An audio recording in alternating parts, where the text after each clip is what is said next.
जम्मू कश्मीर के पहलगाम में हुए आतंकी हमले के बाद भारत सरकार सख्त रुख नजर आ रही है। प्रधानमंत्री मोदी के सऊदी अरब से लौटने के बाद आज एक अहम बैठक हुई।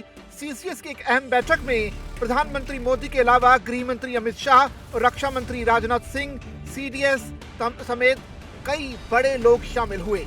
इस बैठक के जरिए भारत ने एक तगड़ा ऐलान किया। ऐलान इस लिहाज से भी कहा जा सकता है कि भारत अब पाकिस्तान को किस हिसाब से जवाब देगा, उसकी एक तस्वीर साफ कर दी गई है। प्रधानमंत्री मोदी की तरफ से इस बैठक में जो 5 बड़े फैसले लिए गए, उसके बारे में हम आपको बताने जा रहे हैं। सबसे बड़ा फैसला जो भारत ने लिया है वो है पाकिस्तान से सिंधु समझौते को अब से पूरी तरह से खत्म करने का फैसला लिया गया है। फैसला नंबर 2, अटारी चेकपोस्ट को अब से बंद करने का ऐलान कर दिया गया है। फैसला नंबर 3, अगले 48 घंटे के भीतर सभी पाकिस्तानियों को भारत से छोड़ने की बात कही गई है। यानी जो भी पाकिस्तानी इस वक्त भारत में है वो तुरंत 48 घंटे के भीतर भारत को छोड़ दें। चौथा बड़ा फैसला, पाकिस्तान के नागरिकों को अब से भारत का वीजा नहीं दिया जाएगा। ये एक बहुत बड़ा स्टेटमेंट भारत की तरफ से दिया गया है, क्योंकि भारत ने अब ये फैसला लिया है कि पाकिस्तान के किसी भी नागरिक को भारत का वीजा नहीं दिया जाएगा। इसके अलावा एक और बड़ा फैसला जो भारत सरकार की तरफ से लिया गया है कि पाकिस्तान में भारत का जो दूतावास है उसे बंद करने का फैसला लिया गया है। यानी भारतीय उच्चायुक्त को वापस बुला लिया जाएगा, तमाम जो अफसर हैं उन्हें वापस बुला लिया जाएगा, तमाम कर्मचारियों को वापस भारत बुलाया जाएगा। इसके अलावा पाकिस्तान में भारतीय दूतावास के सभी अफसर जो हैं वो वापस बुलाए गए हैं। साथ ही भारत में जो पाकिस्तानी उच्चायोग है उसे बंद करने का फैसला लिया गया है।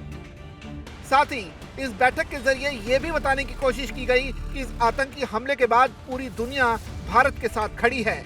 यानी भारत की इस कार्रवाई में पूरी दुनिया का साथ पूरी तरह से प्रधानमंत्री नरेंद्र मोदी को मिल रहा है। इसके अलावा जो बड़ा फैसला भारत सरकार की तरफ से किया गया है वो है पाकिस्तानियों के भारत आने पर रोक लगा दी गई है। ना ही भारत में कोई पाकिस्तानी आएगा और ना ही भारत में अब से कोई पाकिस्तानी रह पाएगा। इसके अलावा एक और अहम बात निकल कर आई इस बैठक में, तहव्वुर राणा, आपको याद ही होगा मुंबई अटैक जो हुए थे 26/11 के, उसमें एक बहुत बड़ा आरोपी है जिसे हाल ही में अमेरिका से प्रत्यार्पण करने के बाद भारत लाया गया है। उसकी भी चर्चा हुई है और ये चेक करने की कोशिश की गई है कि तहव्वुर राणा के जरिए कैसे पाकिस्तान को उसकी पोल खोली जा सकती है पूरी दुनिया के सामने, इस बात की भी चर्चा की गई है। यानी भारत सरकार ने सीसीएस की इस मीटिंग में ये बात साफ कर दी है कि अब इस तरह के आतंकी हमलों का जवाब तो जो भारत सरकार देगी ही, भारतीय सेना जो जवाब देगी वो देगी ही, लेकिन डिप्लोमेसी के जरिए भारत किस तरह से जवाब देगा और पाकिस्तान से पूरी तरह से अपने रिश्तों को कट ऑफ करेगा, इसकी एक बानगी इस बैठक के जरिए सामने आई है। देखना पड़ेगा कि अगले 48 घंटों में भारत आगे और क्या क्या जवाब पाकिस्तान को देने जा रहा है।